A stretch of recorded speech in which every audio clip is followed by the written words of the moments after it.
Hi everyone, I'm Michael Adams, President of the Environics Group of Research and Communications Consulting Companies.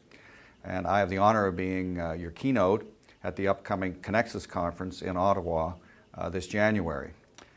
And naturally, I've been asked to talk about my areas of interest and expertise, demography, changing values, changing attitudes of Canadians, and how this relates to leadership, which is your interest. As a demographer, I think the first thing I would look at, of course, is the changing demography of Canada as a result of immigration. We get 250,000 people coming to our country every year.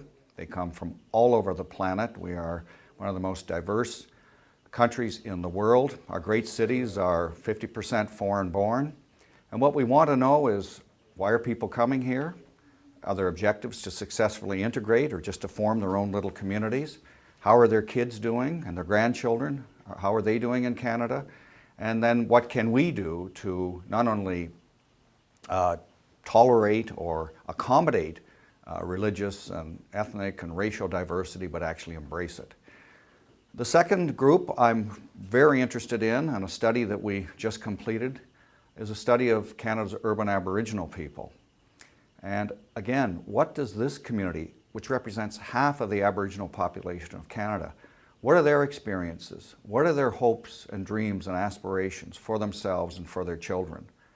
And how, again, can employers accommodate these differences, cultural differences, embrace them, and then leverage these differences to our advantage?